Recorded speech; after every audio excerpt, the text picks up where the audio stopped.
How did it come to this? From a palace of gold to a pit of mud. It all started with a choice.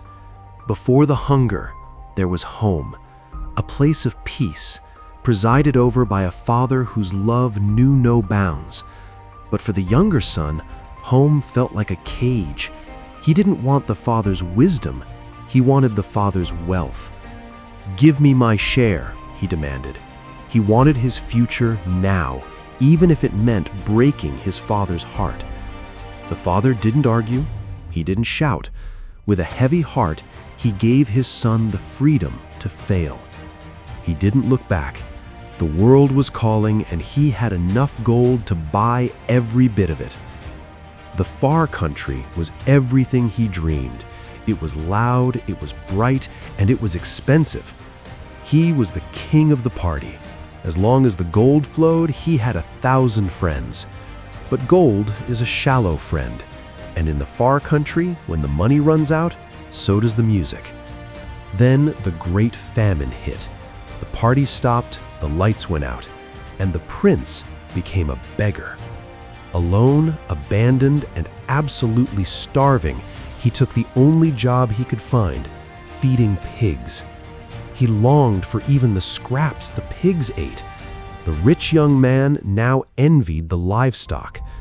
Then a spark of memory. His father's house.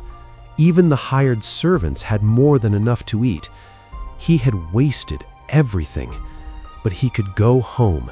He would go home, not as a son, but as a servant.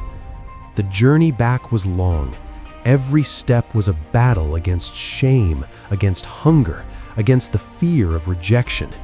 Each blister, each moment of thirst was a reminder of his foolish choices, his arrogant departure. But far away, a different kind of heart was waiting. Every day the father watched the road. He watched through dawn, through noon, through dusk. Not for a hero's return, but for any sign of his lost boy.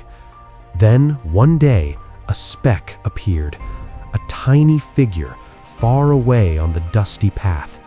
It couldn't be, could it? His heart knew before his eyes confirmed. It was him.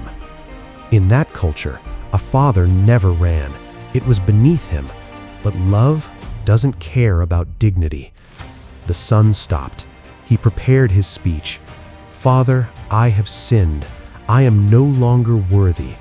But the father didn't wait for the speech. He didn't wait for the apology. He just ran into the mess. The smell of the pigs didn't matter. The wasted gold didn't matter. The only thing that mattered was he was home. "I am not worthy," the boy whispered. But the father wasn't listening to the past. He was looking at the future. "Quickly," the father shouted, "bring the best robe, bring a ring for his finger and sandals for his feet." He went into the pig pen a beggar, but he stood on that road a prince again.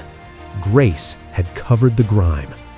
"Kill the fatted calf. We are going to celebrate. For this son of mine was dead and is alive again."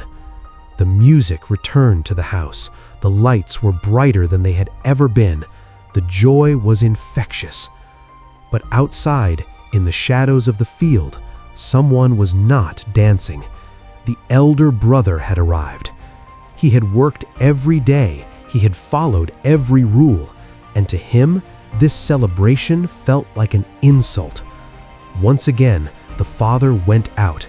He didn't wait for his son to come to him. He went to meet him in his anger. "I've slaved for you all these years," he cried, "but you never threw a party for me. Yet this son of yours wastes your wealth and gets a feast?"